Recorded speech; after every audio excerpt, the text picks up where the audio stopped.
What's up, everybody? This is John, Posthuman Guy with the Unpaid Gamers, with another Car Thoughts video for you. Driving as usual to who knows where. I mean, I know where, but it doesn't really matter to you guys, so who cares? So last night, me and Tom, we did a gaming roundtable table talk session. So for those of you who don't know, if you're watching anything,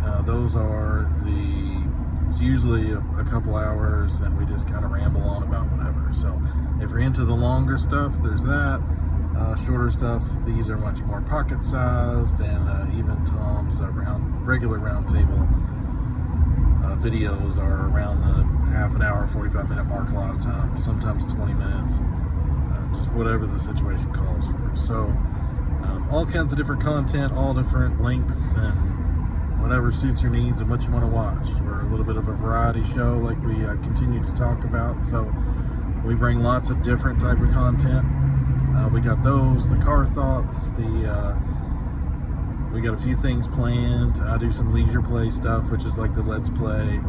If you just want straight gaming, we'll be doing some co-op stuff soon, and the month of October, Tom will be doing his spooktacular horror game every day kind of streaming thing. So plenty of stuff coming up, so just keep an eye on the channel, subscribe if you're not already.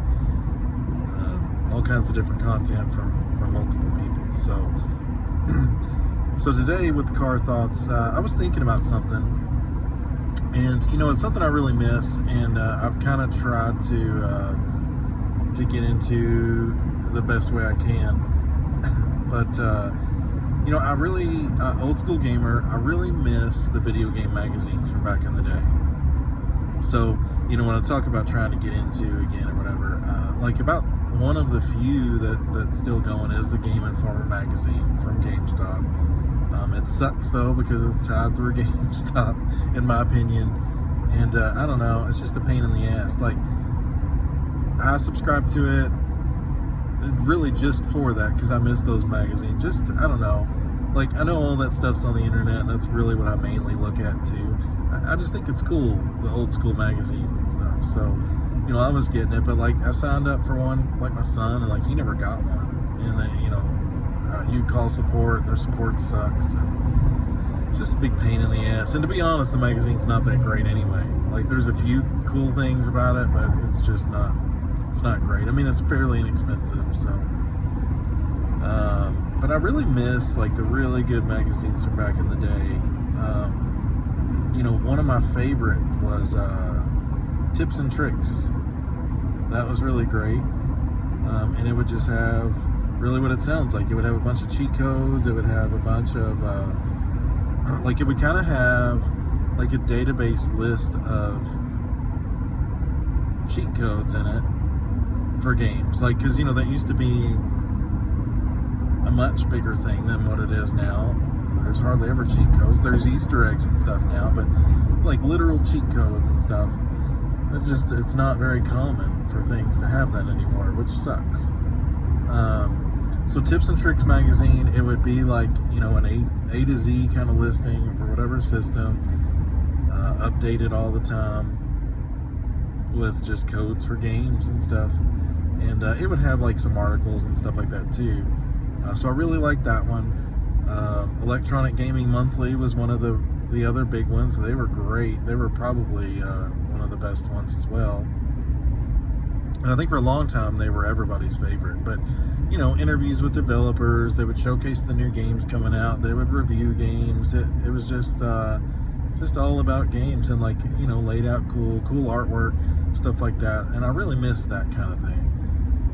You had Game Pro, which was another big one, and it was a little more, I don't know, it always felt a little more commercialized. Like, the reviews weren't terribly in depth from what I remember.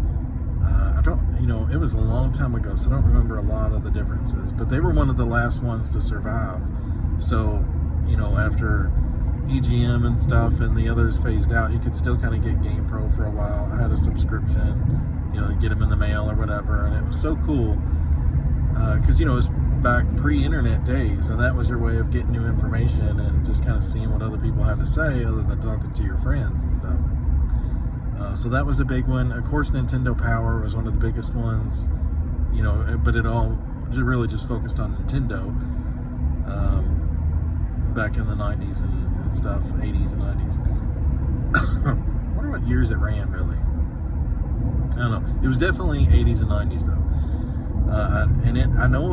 I'm pretty sure it ran pretty long. Like, I think it just went only digital or something a couple years ago. Or maybe I'm making that up. But anyway, that was another big one. And, I think, from what I remember, those were the biggest ones. There was SWAT Pro, which was like a spin-off of Game Pro. But they would have all kinds of stuff in it. Game Genie codes, like, just cool shit. It's something we really are missing these days.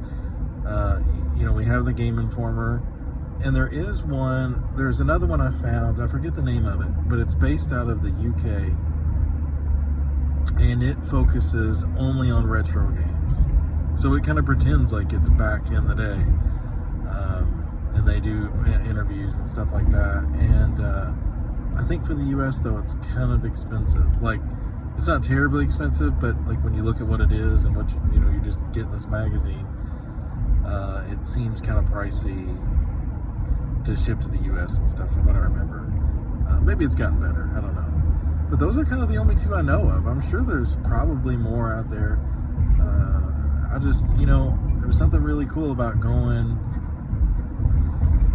because, also, like, it wasn't really a thing for me to get lots of games back when I was a kid, or like I had one Game Pro subscription at a certain point, but aside from that, it was just in like the supermarket and stuff. So like my parents would go to get groceries, and I could usually kind of beg my way into like $3 or $4 or whatever the magazine cost to kind of get the new Game Pro or EGM or whatever. And I had a bunch of these things, and I saved the Game Pros for a long time, and finally got rid of them at a certain point. And it's one of those things, like, it would have been cool still to have all those to go back and look.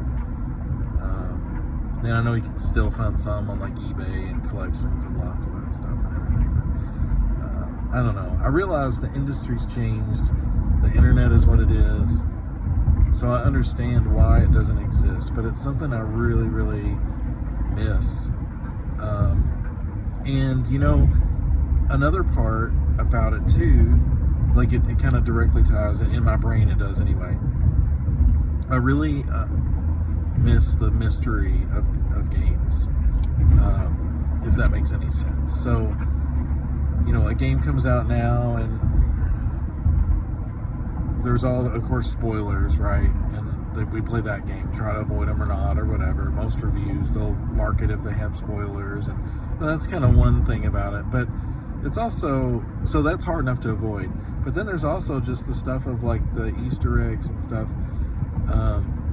Some companies still practice leaving that stuff as a mystery. Some will tell you about it, and I don't know, to me, if you tell them about it, it's not really an Easter egg at that point, or any kind of secret, because you've told them. It's just a feature at that point. And like, or if you can't figure out how to beat something, if it's not straightforward and just difficult and you're just trying to figure it out, you can just go online anymore, or just, look it up in 5 minutes on how to beat that part, or how to figure out that puzzle or whatever. And I really miss that sense of mystery in games. Like, so, there are games to where I try to play, and I try not to go and cheat my way through it. So, some things I'll be stuck on for a while, and I'll just sit and try to figure it out instead of just by default looking it up and trying to get the answer. I don't want to be told the answer. I want to figure it out like I used to. I'm going through construction, by the way, now. This is another Car Thoughts anomaly, I guess, or whatever, impromptu situation. So I'm sure you can hear dun dun dun dun. The lane's closed, so they got me on the shoulder. Well, let me go ahead and get over here though. So they're semi-normal lane with the barrier beside it. Maybe that's a little better. So anyway, so yeah, I missed that mystery, and like it was pretty cool. You know, the magazines were kind of your only outlet to really figure out that stuff. Again, other than like a friend telling you or something. So, you know, you could hear rumors about a secret room in Doom or something, you know, but like nobody knows how to get there, you know, and it may not even really exist. It's just, you know, I miss a lot of those really weird, wild, and crazy rumors about games and stuff that you would have, and you would wonder if it was real or not. And you would get a magazine maybe to, like, you know, after looking for yourself. I can't tell you how many times I looked for secrets in Doom and never found them. It turns out some of them were real, some of them weren't, and I was just looking for nothing. But that was part of the fun too, you know. So, you know, you'd be struggling trying to find out this mystery secret about something, and you would get like the new Game Pro or the EGM or whatever, and go to look at it and see if it had anything about it. And sometimes they'd kind of mention stuff, and sometimes not. If it was on April, you're screwed, because April Fool's editions and stuff, kind of like the internet now. But still, like, it wouldn't necessarily confirm or deny something. And like now, you know, a game comes out, and within a day or within a week tops, you can go and you can find out everything about it. Entire walkthroughs, every secret, all this stuff. And like, what fun is that? You know, there's such a mentality now of like completing a game. And I realize that that's kind of always been there, but like the first to complete the game, you know. And I hate that. I really wish, and I know like people can do what they want. I can play how I want. They can play how they want. But it's just something that I hate to see things go to, right? Like, you know, a game comes out and it's just rush to complete it, rush to be the first one to do this, and then, you know, maybe get to the end game, or just complete it completely, and then you know, that's it. So, I don't know, you know, games to me are so much about the journey half the time. And I'm not saying I'm not guilty of it sometimes, of rushing through something, but, you know, I try to enjoy that journey. I try to avoid the internet when it comes to secrets and spoilers, and just experience the game for how it's meant. And I wish more on the developer end would include more like kind of old school nods to stuff. You know, it's very common to see Easter eggs and stuff, but like, you know, legit secrets, legit secret codes, things like that. And again, some games do it still. I just hate, for somebody who lived through some of those golden years of gaming and some of those really cool things like that, it sucks. And I think a lot of people just don't know what they're missing, you know. And some of that's impossible to recreate, right? Like, you have to discipline yourself to do it, even just because you can't get rid of the internet. You can't get rid of, you know, people talking about it. It's hard to avoid the spoilers and the headline titles sometimes even. So, you know, I get that. I get it's just a different time, but it's such a very cool thing to have lived through and gone through and experienced real time on how it was. And it just kept such a mystery with games, and it kept it so exciting, you know. I can't tell you how many times I tried to do like double flawless victories on stuff in Mortal Kombat, and like, not, you know, on like Reptile down in the pit and stuff, just to see who else I could unlock. Was there more secret characters, you know? You know, days and days and days and hours. Like, there was, you know, some of these games, like, I would beat it with every character. I would beat it with whatever, you know, organically, just as I play it, because I enjoyed playing it, and not rushing through it or anything, and just, you know, to the point of like, okay, like, I'm pretty sure I got everything. And then you would be talking to somebody, and there'd be some wild rumor about this super secret thing, but nobody knew how to get there. So you would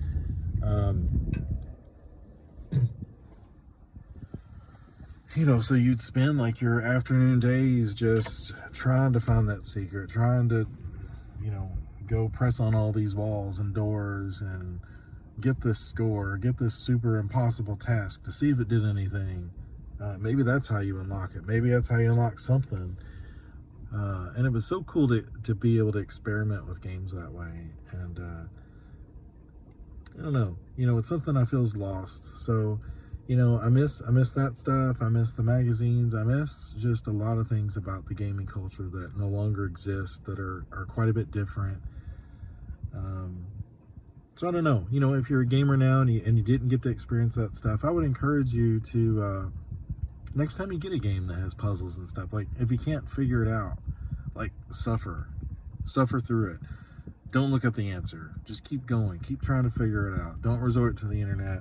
I mean, sometimes those puzzles back in the day, they would take, you'd be stuck on something for days or weeks. Like, it's not, and it sounds grueling. I understand it does. But there's something very magical about it. And there's something very cool, like when you finally get that puzzle, like, when you finally get that answer, what it does. When you discover secrets on your own. That feeling you get from that stuff is very satisfying. And I don't know, we can't make the old magazines and stuff come back. We can try to find alternatives, or I don't know, maybe we can make it come back. We could make our own. I guess that's kind of in the form of the internet, but you can, there's people that all kinds of Kickstarters and passion projects and stuff to kind of bring some of those old school things back. And I don't know, maybe that's something we'll see at a certain point from somebody. But keeping the mystery alive in gaming and not using spoilers is something we can all try to do. So anyway, if you do it, more power to you. I don't care. Sometimes it's I'll be on a puzzle and I'm like, screw it, like I ain't got time to sit around and do this. I just want to get this done, and I'll look it up too. So I think we all spoil stuff sometimes. We all get the answer, the easy way out. But at least sometime I would encourage you to try to do it the hard way and see if it works for you. See how you like that. So anyway, that's all I got for you. I'm parked now at my destination. So until next time, and feel free to comment below any thoughts on any of this, anything else, anything you want to see, reach out to us about, just put in the comments below. Subscribe, check out our other stuff, and again, until next time, I'll have another car thoughts, I'm sure, very soon. So take it easy.